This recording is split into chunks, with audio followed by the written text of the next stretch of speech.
Here we are, just a few weeks away from meeting our baby, and we are still slipping and sliding. And it is just really, like I say, I wasn't prepared, and I've been doing this for so many years, so I feel like I should have been prepared. But honestly, I don't think that anyone has told me.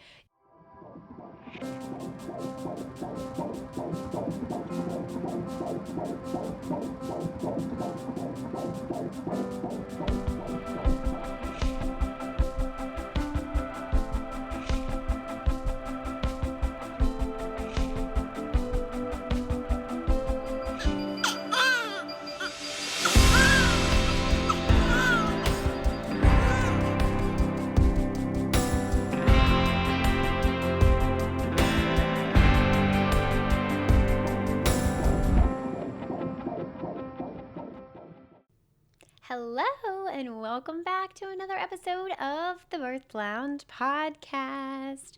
All right, you guys, I am rounding out my pregnancy. I cannot believe the time is here to finally have Saggy baby. Oh my gosh, I'm so excited to see if this is a little boy or a girl. I'm so excited to see what they look like. Do they look like me? Do they look like Mr. HeHe? Do they look like a nice blend of both of us? What is labor going to hold for me? You know, my whole pregnancy, I have had these premonitions almost. They're dreams, but they are so vivid of having a precipitous labor. And I think I might have shared this with you already in a previous episode. I know I had talked about it on Instagram, which, by the way, if you're not following me on Instagram, head over there right now and give me a follow. It literally is the best way to keep up with me. I spend all day over on Instagram. I'm sharing so much of our life over there. I share all the details of my pregnancy, and I plan to do the same in postpartum. So on Instagram, I know I have shared this, and I might have shared it with you on the podcast before, but I keep having these dreams that I'm going to have this really fast birth. And so I actually made Mr. HeHe take NRP, which is newborn resuscitation, because if for some reason I do have this really crazy fast labor and it's just he and I here at home when this baby is born, and, you know, God forbid something go wrong, I want one of us to know how to resuscitate our newborn. And this was a really easy choice for me because, remember, my husband is actually an EMT. And so he already has the medical skills. He already has the credentials. He already knows about resuscitation. And so together we kind of decided that it would be really smart and wise for him to get trained specifically on how to resuscitate a newborn. Fingers crossed we don't need to use that. But you know me, I'm always over preparing, and I always hope for the best, but prepare for the worst. And I really do believe that in order to prevent birth trauma, you want to prepare for every single scenario, even the ones that are super scary, even the ones that, you know, you don't want to talk about. I mean, these are hard conversations, and it's unsettling to talk about the possibility that it might just be you and your partner at home when you have your baby, and then in addition to that, on top of that, you're having this conversation about what if the baby is not breathing as we expect when they are born, and again, no one is there to help us. And so it was a decision that we came to, and he got trained a couple of weeks ago, and now we're just approaching my due date, and we're just waiting around for this little baby, which, you know, for me, I didn't share my due date with the internet, and I didn't share it with our friends and family. And I just told everybody the middle of November. And so nobody knows if that is my due date. Nobody knows if that's the 40-week mark or the 42-week mark or the 44-week mark or just the halfway point of when I kind of think this baby is going to come in that, 4 to 5 week window where babies are typically born. And you know what? I'm still not telling. I don't want anybody to know because I don't want to deal with the pressure of people reaching out and saying, baby here? Is there a baby yet? Are you still pregnant? Have you had the baby? I just don't want to deal with it. And I know that it always comes from a place of love, but for me, it would be really just mentally wearing. I just think that it would really wear me down to have people constantly be asking me. And so while we have shared the middle of November is when we are expecting this baby, I have specifically instructed our friends and family, do not check in and ask if the baby is here. I promise you, when the baby is born, we will let you know that Saggy has made their arrival. So we did want to give you an update of the third trimester just to close this loop of what this pregnancy has been like for me so far. Okay, so the third trimester starts out at 28 weeks. For me, I started counting that at 28 weeks pregnant, which actually is 30 weeks on paper. So that's where the hospital system and probably most normal people who are following normal pregnancy dating would call 28 weeks. And so I started out the trimester by starting to drink Nora tea, which is nettles, oat straw, red raspberry leaf tea, and alfalfa. I like the taste of it. Not everybody does. I particularly drink it iced, but I'm not opposed to drinking it hot. I'm just not a huge hot tea fan. So I will actually brew a big pot of it on the stove, and then I put it in this ginormous mason jar that I have, and I put it in the refrigerator, and I just drink it every day. I drink a cup or two every day. Sometimes I do it in the morning. Sometimes I do it during the day. Sometimes I do it at night if I forget. It really is just where it fits into my life. Now, this Nora tea is supposed to be really good at helping your uterus be really efficient. It's got that red raspberry leaf tea that I think we're all very familiar with, but in addition, it's got the nettles, the oat straw, and the alfalfa as well, which all have properties of helping your uterus be really strong and efficient with contractions. This is also a tea that people drink around their period, their menstrual cycle, and so it's not necessarily for labor specifically, but people have found that it helps a lot. And because I like it and because it's easy for me to incorporate, I have been doing that as well. I also am continuing with pelvic floor physical therapy, but right now we are starting to shift from kind of maintenance, evaluating my pelvic floor, evaluating the strength. There were some places that were overcompensating, so I was working on relaxing those, and there were some places that were not as strong, so I was working on strengthening those. You know that I was working on strengthening my lower back and my hips as well, but now we're making this shift to actual birth prep, which is going to be a little bit different. It's not so much strengthening as it is lengthening. And so you want a strong pelvic floor for labor to push out your baby, of course, but more so you want a tension-free pelvic floor. You want a pelvic floor that is going to actually get out of the way. I know a lot of people think that the pelvic floor pushes your baby out, but she doesn't. She actually needs to yield to the uterus. The top of your uterus is where your fundal muscle is located, and that fundal muscle is what is going to actually push out your baby. And so that is what we are doing. I do teach a course on pushing out your baby. It's called The Secret Sauce to Pushing, and it helps women push for very short periods of time. Our average push time in there is 36 minutes for first-time moms. Of course, not everybody pushes that long. Some people, the benefits that they get are just feeling really empowered in their pushing, and they have no tearing, and they don't ever bust capillaries in their neck or their eyes or their cheeks because they know the right way to push. More so, the people who take The Secret Sauce to Pushing, they walk away from birth not having a damaged pelvic floor, because I'm teaching you the right muscles to engage in order to properly and efficiently push out your baby. So I will not be necessarily focusing on how to push out my baby. I already know how to do that. I teach a course on it, but I do want to have my pelvic floor physical therapist evaluate the tension in my pelvic floor and help me work through that before this baby comes. So that's what we're focusing on there. Also, in the beginning of this trimester, I did the gestational diabetes testing, but I did not do it in the traditional way, which is the glucola drink. I know you're probably so surprised, HeHe didn't do it the way that we've always done it. You're right. I didn't. I actually opted to wear a CGM, which is a continuous glucose monitor, and I wore it on my arm. I went with the brand Lingo. You can go to hellolingo.com. This is not sponsored. I just genuinely love it. You do not need a prescription. It was relatively affordable. It was $50. It lasts for 2 weeks. It goes directly to your phone.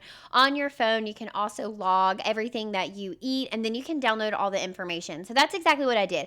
I wore it for 2 weeks. I ate my normal diet. I exercised in my normal routine. I did everything as I typically would. And then at the end, I downloaded all of the data and I shared that with my midwife along with my food journal that I had logged as well.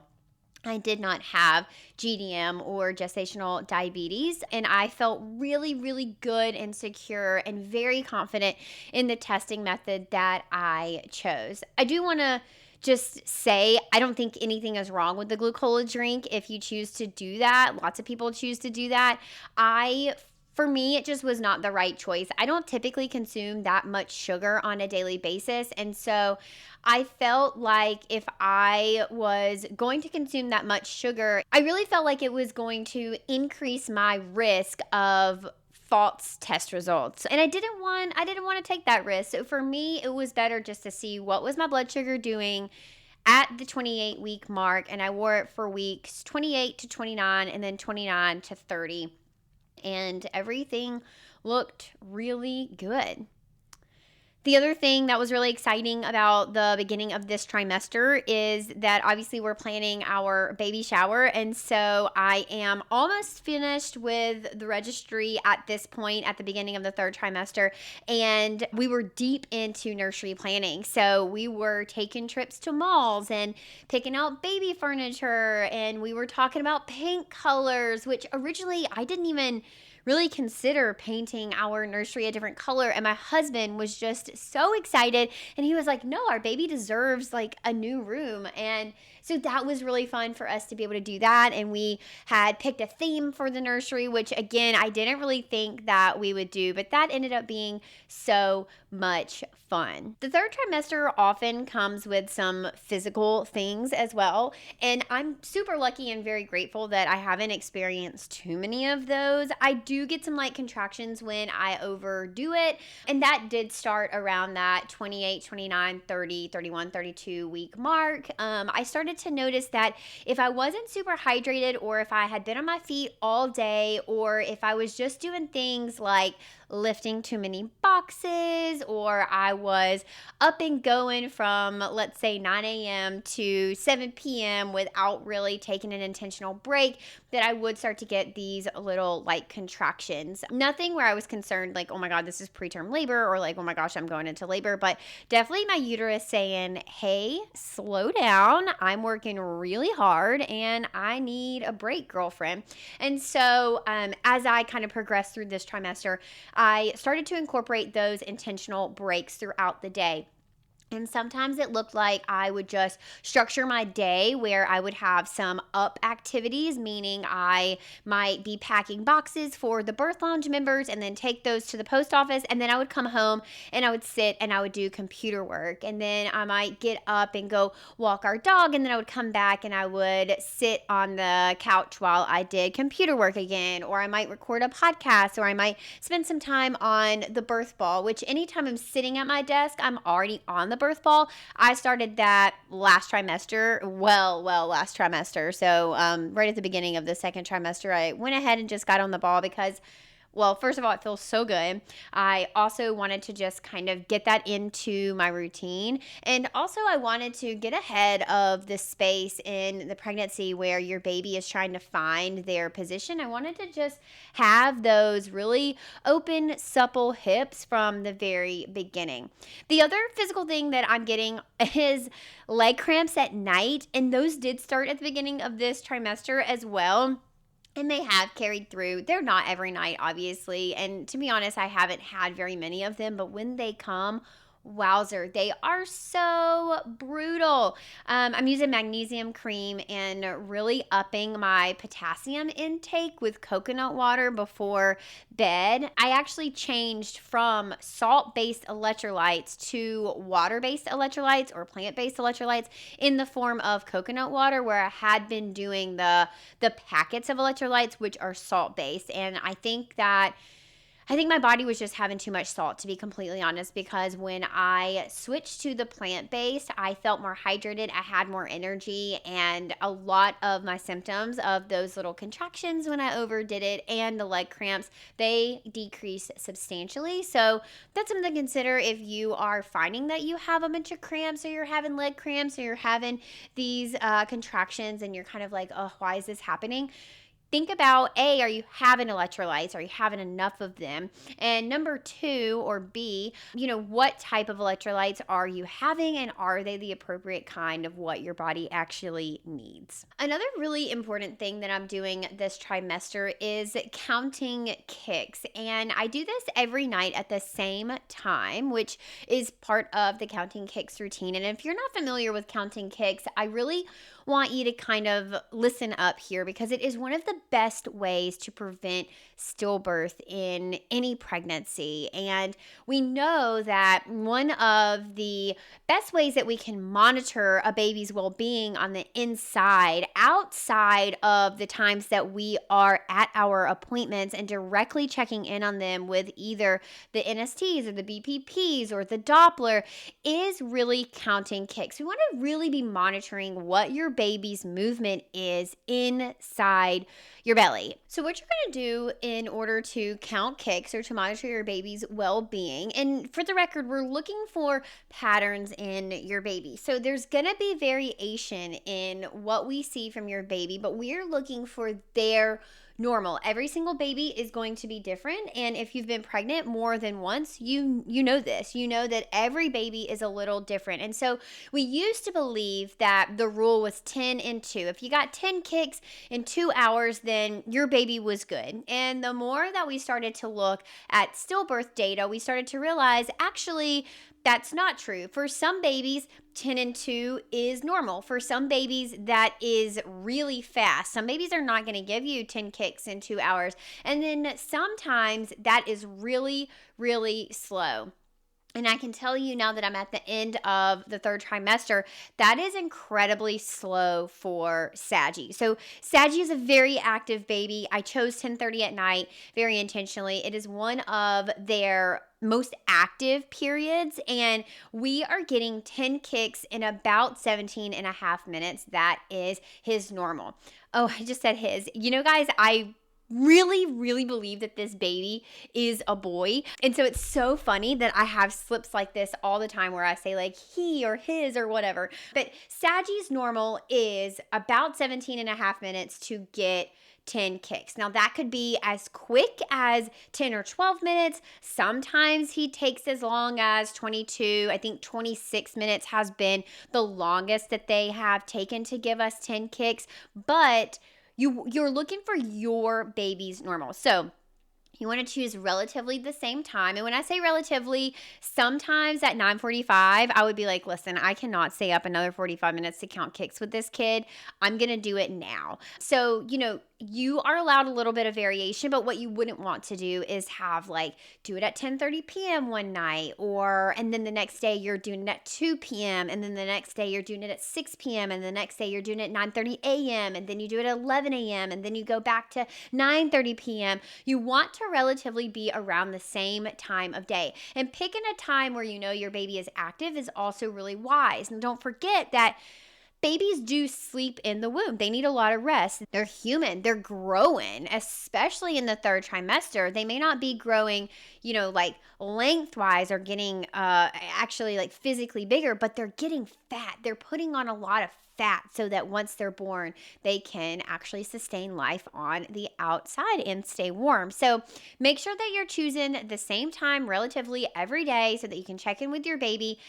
Count the Cakes has an app. It's completely free and it comes in multiple languages. So go to your app store, whatever that is for your phone, download Count the Kicks. It's yellow and red, and you are going to press the button every single time you feel your baby move.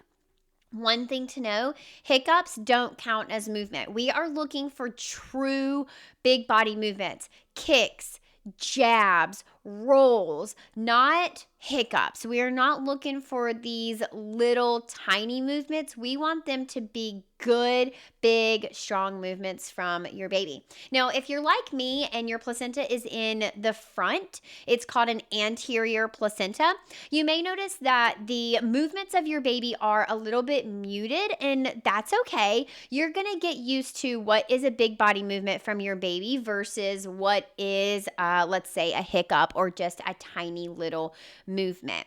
So do this every single day. The fun thing about the Count the Cakes app, and it's the thing that I probably love the most, you know, I'm a data geek. I just nerd out with data, is that it actually saves all of your past counting. And so if there is a problem, if you notice, let's say that your baby's average is 17 and a half, like Sagi's is, and then one day you're counting kicks and your baby's taken a really long time and you're like, this is super weird. This is the normal time that they are very active.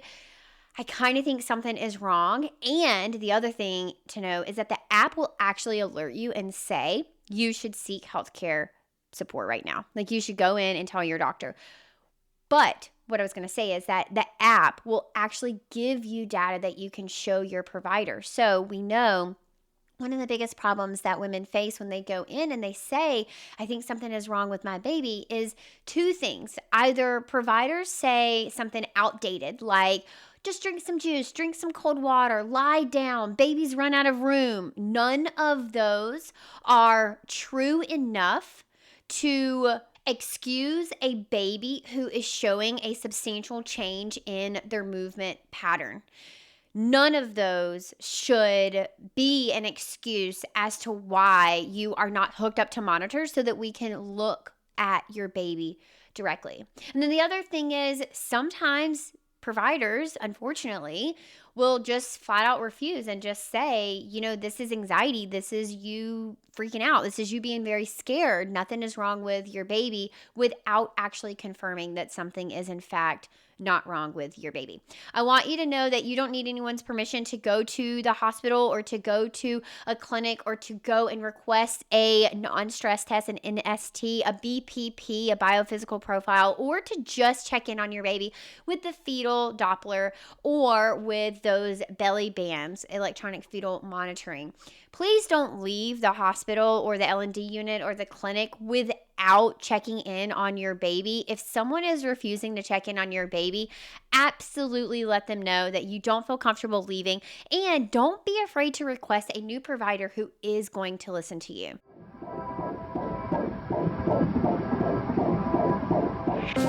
February is the month of love, right? But if you're a new mom or deep in postpartum haze, roses and dinner reservations probably are not on your radar. So let's talk about a different kind of romance. The one between you and your bed, your softest PJs, your coziest blanket, the kind of comfort that whispers, you deserve to feel good again, mama. You are not new to hearing me talk about Cozy Earth. It's absolute magic on your body.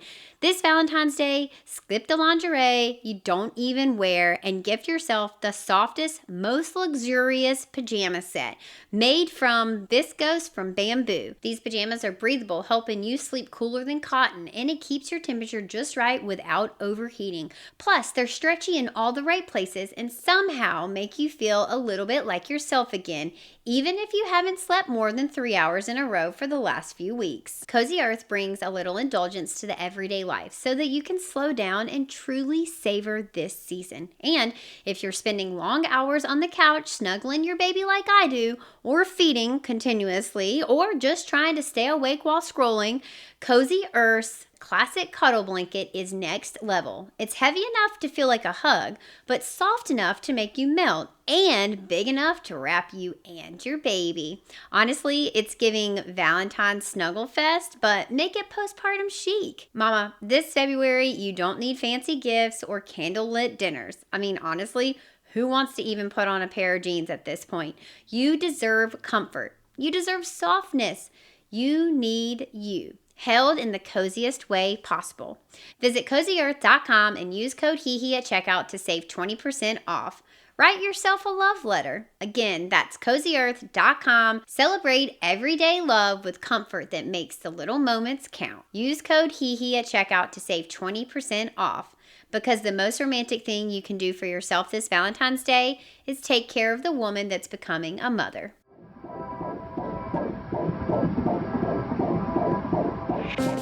Okay, along with picking out all of our nursery gear and making our registry, we also had to obviously pick out baby gear. So I'm talking about like strollers, car seats, gliders, all the things that we would need, carriers, bottles, everything that you need to bring a baby home. And we chose to do this at a local baby gear store here called HeHe Baby Gear. They're in Massachusetts. And if you are in the New England area, and I'm talking literally anywhere in the New England area, my husband and I drove an hour and 15 minutes to get there. And it was worth every single minute in the car at 34 weeks pregnant.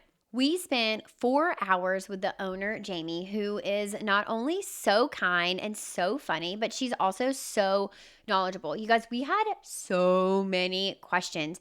Do we get a single stroller now and upgrade to a double stroller when we have another baby? Do we just invest in a double stroller now and allow it to grow with our family? Do we think about the size of the stroller? Should we just go with the popular strollers that everybody goes with?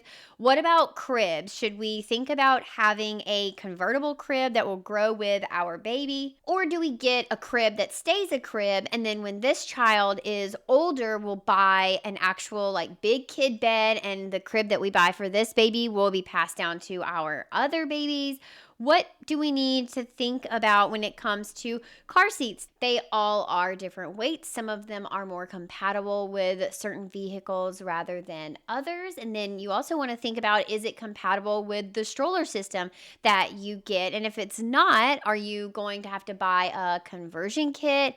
How much is that going to cost? Is it better to factor that in, or should you just choose a whole system? When I talk about we had so many questions, I literally mean that at the end of 4 hours, we felt like we had all of our questions answered, and then we still had to reach out to Jamie afterwards and say, we forgot to ask this, or this question came up for us. And she was such a doll to help us navigate all those questions, answer everything that we had asked, and she was really such a key component in us being able to make a registry that we felt really, really confident in. And now that we're on the other side of everything, our community really showed up for us, and we got everything on our registry, and we've been unloading boxes as they come, and I'm just so excited to be able to see our baby in these things and to be able to use the things that we picked out, because we really did spend so much time, so many hours researching, going to HeHe Baby Gear, talking with Jamie, considering all the factors that we needed to think about in order to make a registry that really truly was aligned with our goals and our lifestyle. And I cannot wait to see Saggy Baby use these things. Okay, 2 changes that I really was not expecting, but I don't know why, because as a doula, if anybody had texted me and been like, hey, these are happening, I would have been like, yeah, you're pregnant. That makes sense. But number 1 is heartburn. And you guys, when it first happened to me, it was a little earlier in this trimester. It was around 33 weeks pregnant. And I woke up with straight up lava in my throat. It burned. It was uncomfortable. I was gagging. It scared me because it was just so uncomfortable, and I felt like I was choking. It was horrible. If you don't know, I have had my pregnancy followed by Dr. Berlin, Dr. Elliot Berlin, who is a renowned chiropractor out in the LA area. And I was telling him about it as we were filming part of the documentary about my pregnancy. And he said, oh, I actually have a remedy for that. And I was like, there's no way that you could remedy this. This was so awful. And he showed me a trick with K-tape. And it worked, you guys. It genuinely worked. I will put up a video on Instagram about it for you guys because it really, really worked. And I wanted to show you guys what it was because I was just blown away. The first time I had heartburn, I had also had pizza with pineapples, jalapeno, and bacon on it and sausage. So it's kind of like, yeah, no wonder you had heartburn, but it was genuinely so bad. And I'm so grateful that Dr. Berlin was able to give me that K-tape trick. It goes kind of on the top of your belly in like a U shape. Like I say, I'll film a video and put it up for you guys because it really was a game changer. And then the next thing that I wasn't really expecting, but again, don't know why because it is very normal, is the amount of discharge. OMG. It is like an egg white factory down there. I just got to be honest with you. I know that may be a little graphic. Some of you probably were like, ew, HeHe. I honestly was like, ew, HeHe, when I first discovered it too. Like, it is so much, which is also really cool. It's so cool to see your body start to prep for labor in a way that you know is intentional and start to make way for baby. I mean, obviously you want things nice and slippery down there so that a baby can come out, but I gotta be honest, I was unprepared for the amount of discharge that there was, and it has just stayed with me. Here we are, just a few weeks away from meeting our baby, and we are still slipping and sliding, and it is just really, like I say, I wasn't prepared, and I've been doing this for so many years, so I feel like I should have been prepared, but honestly, I don't think that anyone has told me just how much discharge is coming out of you in the third trimester. And so if you're listening to this and you're not quite in the third trimester yet, or this particular symptom of the third trimester has not hit you, let me prepare you. Brace yourself, sister. It's coming. It's coming. And it's not a bad thing.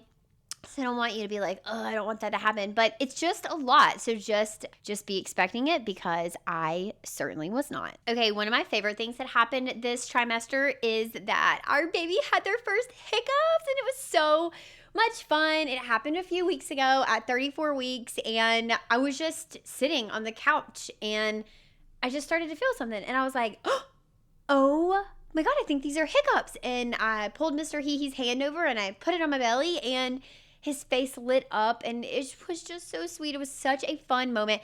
And I was like, oh my gosh, these are truly hiccups. That is crazy. Our baby is hiccuping, and that's really fun because the hiccups on the inside usually indicate that your baby is practicing breathing. So it was just a really fun moment for all of us to kind of share, and also gave my husband and I a really good, I don't know, warm and fuzzy feeling of like, oh, our baby is doing it, and they're like getting ready to breathe on the outside, and their lungs are working, and it was just so fun. I feel like every little milestone that our baby makes, it is such a huge deal in our eyes. And I feel like we're going to be like that too when Saji gets on the outside, and just every little thing that they do. I mean, they're going to blink and we're going to be like, oh my God, that was the cutest blink ever. They're going to sneeze and we're going to be like, oh my God, you have the cutest sneezes in the whole world. Or they're just going to, like, I don't know, move their foot, and we're going to be like, oh my God, you're so smart. You're the next Messi or whatever. And so, yeah, the hiccups were just so fun to see and so much fun to share, and they've continued to hiccup, and so again, it really gives you a lot of reassurance of like, wow, my baby is so smart, and their body is working exactly as we expect it to do, and they're kind of getting ready to be here on the outside, which is super cool to think about. So as I round out this trimester, I am still going to Pilates 2 to 3 times a week. I'm still doing hot yoga. I'm doing weekly acupuncture. And at this point, I'm going to the chiropractor 2 to 3 times a week. Now that I'm really approaching my due date, I'm about to start going 3 times a week. I just want to make sure that My pelvis is really neutral. There is no tension in it, and it's not lopsided in one way or the other. And number two, I want to make sure that we are really making enough space for baby to be able to drop in there, settle in, and be in optimal fetal positioning for labor. In addition to all of that, like I mentioned at the beginning, I'm still doing PFPT and we're working on push prep, and I do that about once a month. But in between my actual visits with her, I do things at home. I have little exercises to do in order to practice in between our meetings. Obviously, we are meeting with our midwife, and at the beginning of the trimester, it was every few weeks, and now at this point, we are meeting every week. Sometimes we push it to 10 days if it's not super convenient for our schedule, or at this point, I just don't necessarily feel like we need weekly meetings, but then there are some things that we do need to kind of talk about and discuss or check in and everything. And then once we go past our due date, I'm assuming that we will because, first time mom here. And I think it's a boy. Fun fact, boys often go later than their due date. So if you're a first time mom and you're having a boy, you're almost guaranteed to go past your due date. And because I am a first time mom and I believe it's a boy, I'm just assuming that I'm going to go probably past my due date because duh, why wouldn't I? And so once we get past our due date, we will see our midwife every single week until the baby arrives. And then at some point, if baby's not here by 42 weeks on paper, which would actually just be 40 weeks pregnant, we'll probably be talking about not induction, which I think probably everyone expected me to be like, we're going to be talking about induction. No way, not me. Instead, we're going to be talking about optimal fetal positioning. Am I doing everything that we think I should be doing to get this baby in a good position for labor? And number two, some sort of check-in on baby at the hospital or in a clinic. So that would probably look like a BPP or an NST, so non-stress test, biophysical profile. We want to just check in and make sure that baby is doing all right and that we are in fact safe to continue to be pregnant. All right, and I'm going to round out this trimester because I am kind of at the end of where we are right now. And the next time that I talk to you, oh my gosh, my baby will be here and I'll be able to let you know if I went past my due date, how long I went past my due date, and I'll be giving you an update on our birth story, which is super, super fun and so surreal. I literally cannot believe that we have made it to the end of this pregnancy. I have loved being pregnant so much, and I feel like I just found out I was pregnant, and I feel like I could be pregnant for another 9-10 months. I'm just so comfortable and I love it. I love having my baby on the inside, and I am very grateful and lucky to not have any of the aches and pains that I think commonly come with pregnancy. But if I'm being honest, and I know this may be uncomfortable for some people to hear, and it may rub some people the wrong way, but I've got to say it. I don't know how much luck actually has to do with it because I have been really intentional with my pregnancy. I have stayed super active. I have really been very intentional about the ways that I move my body and support my body. I have been really intentional about the ways that I support this pregnancy and strength building. And when I have aches and pains, I don't just brush them off and say like, oh, well, lower back pain is just part of it. No, I get in the gym and I say like, okay, the lower back pain is because my belly is growing and it's throwing off my center of gravity, and I've got to strengthen a certain group of muscles so that I can alleviate this back pain and I can have a strong and healthy joyful pregnancy that is not causing me pain. And so I have loved being pregnant so much. So I really just can't believe that I'm at the end. But one of the things that has changed right here in the end is that my body is definitely getting ready to go into labor in the next few weeks. I don't think labor is imminent, and I definitely don't think that my baby's going to be here in the next week or two. But I think sometime in the next month, we are going to be having a baby. I have been noticing that I'm kind of increasingly feeling more emotional. I've had some constipation and my belly feels heavy. So I've started to wear a belly band. I went with the Mom Cozy belly band. This is not sponsored at all. I literally bought it with my own big girl grown up dollars on Amazon, and I've been wearing it and it actually has helped a ton. I also have had some urethral pain, and it's not a burning sensation where I think a lot of people associate urethral pain with burning sensation. For me, it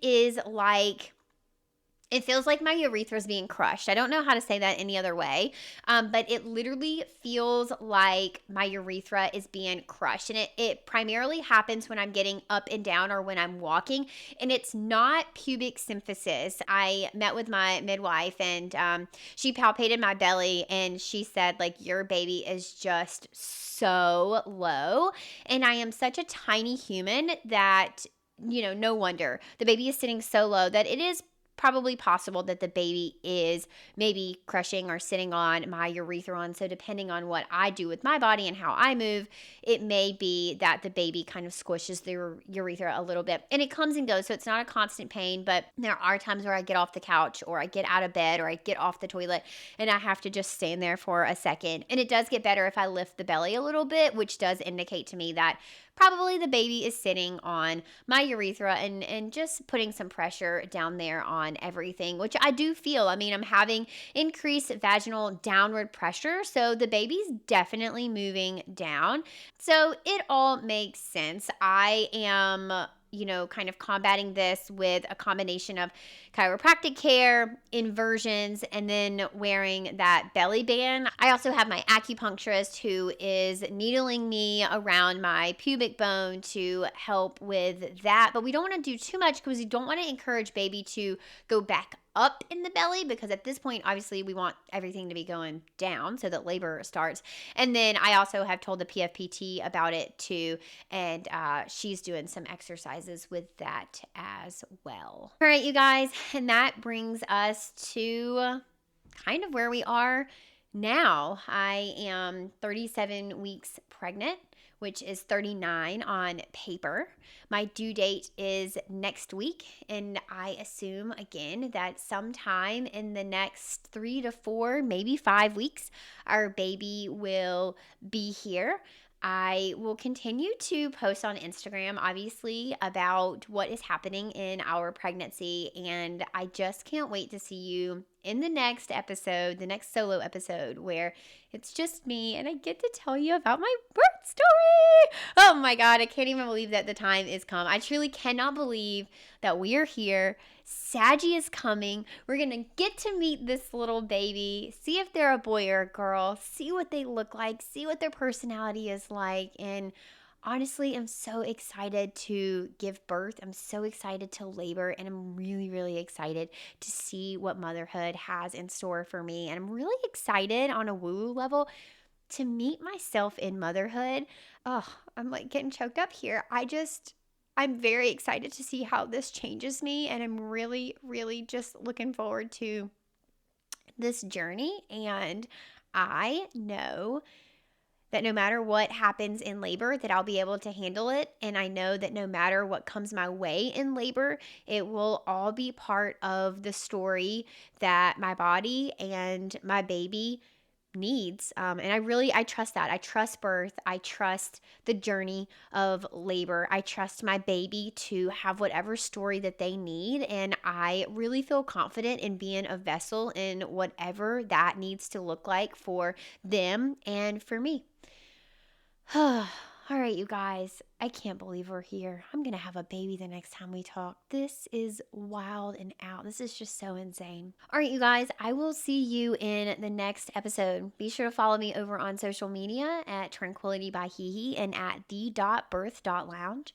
Until next time, you can head to your app store and download the Birth Lounge app for evidence-based childbirth education and data-driven postpartum support delivered straight to your phone. Bye! Thank you so much for tuning in today. I love hanging out with you, and it is an honor to be your go-to gal when it comes to preparing for your baby. If you've enjoyed today's episode, please leave a 5-star review and tell others why they should be listening to the Birth Lounge podcast too. You deserve to have a birth that you love with a provider that values your autonomy and respects informed consent without all the trauma that you so commonly hear about on social media. New episodes air every Wednesday and Friday. Hit that follow button so you never miss an episode. I'm HeHe, and this is the Birth Lounge Podcast.